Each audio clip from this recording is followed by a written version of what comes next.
Hello kapatid, kamusta? Huwag mo na scroll, hayaan mo na ako na ipagdasal kita. Hayaan mo marinig yung prayers ko para sa iyo. Alam ko may kanya-kanya tayong pinagdaraanan ngayong araw na to. Ang dami mo ng pinagdaanan. Pero bago ba tayo ipagdasal, hayaan mo muna na ibahagi ko sa iyo kapatid ang kwento na napakagandang istorya ng isang pananampalataya. Ang mga apostol ng Panginoon ay naglalayag papunta sa isang lugar na kung saan pasalungat ito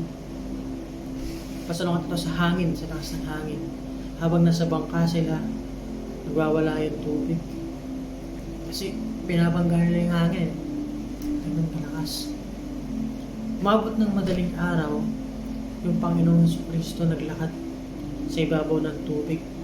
Na ultimo, yung mga tagasunod niya, yung tagasunod ng Panginoon, yung mga apostol.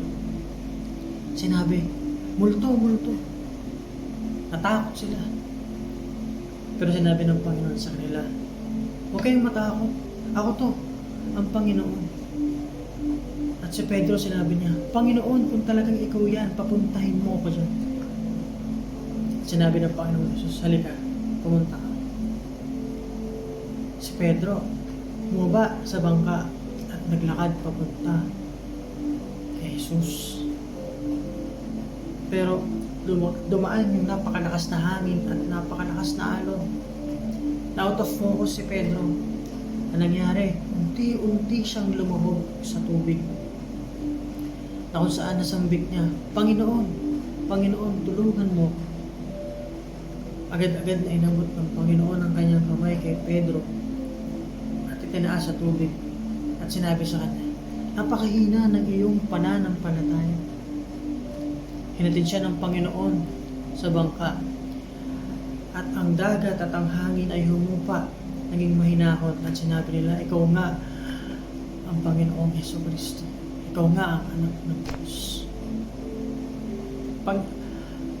Ang sabi sa atin ng Panginoon, uy, ba't parang ang hina ng pananampalataya?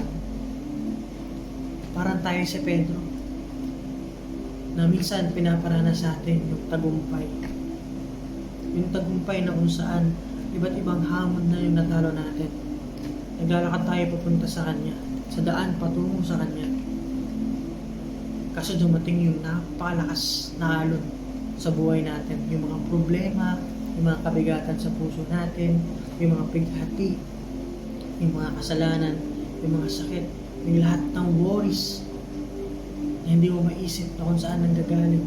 Yung gumugulo sa isipan mo yung gusto mo na ipaliwanag sa iyo ng Panginoon kung anong nangyayari, pero we're out of focus na nasa harapan lang natin yung Panginoon pero hindi natin siya makita dahil nababalutan tayo ng malakas na hangin at lakas ng alon, ng mga worries, ng kasalanan at bighati at sakit, yung pain, yung regrets.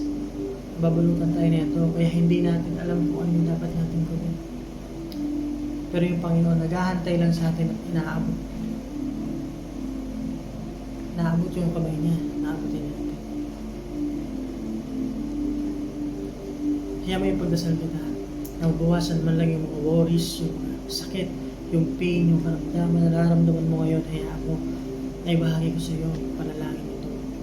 Kapatid, tayo magpasalamat sa Panginoong Jesucristo na hanggang sa ngayon ay hindi niya tayo iniiwan. Hanggang sa ngayon ang Panginoon ay lagi lamang handang iabot ang kanyang kamay sa atin. Na minsan tayo ay parang si Pedro na kung saan naniwala tayo na makakarating tayo sa kanya. Ngunit sa isang iglap-bigla tayong nabog sa tubig at humina ang pananampalataya natin sa kanya. Panginoon, nananalangin ako na itong kapatid ko sa kabilang screen, Panginoon, na nanonood ngayon at kasamang nagdadasal sa akin, Panginoon. Nawa ay dinggin mo ang panalangin niya. Ibuhos nawa niya sa iyo, Panginoon, ang lahat ng sakit na nararamdaman niya, Panginoon, upang ang puso niya ay maging mahinahon na gaya ng tubig, Panginoon. Panginoon, magsilbi kang bangka sa tao na ito, na kung saan, Panginoon, ang kaligtasan mo ay ibibigay mo sa Kanya. ang kaligtasan na ibinigay mo sa amin, Panginoon. Your grace, your love, Panginoon, na ibinigay mo sa amin na libre, Panginoon. Na gusto mo lang iabot namin ang kamay namin sa iyo at maniwala sa iyo, Panginoon. Panginoon, na may lubha na iparamdam mo sa amin at iparanas mo, Panginoon, ang pagmamahal mo. Kasama ng kapatid ko na nakikinig ngayon. Alam ko marami siyang pighati.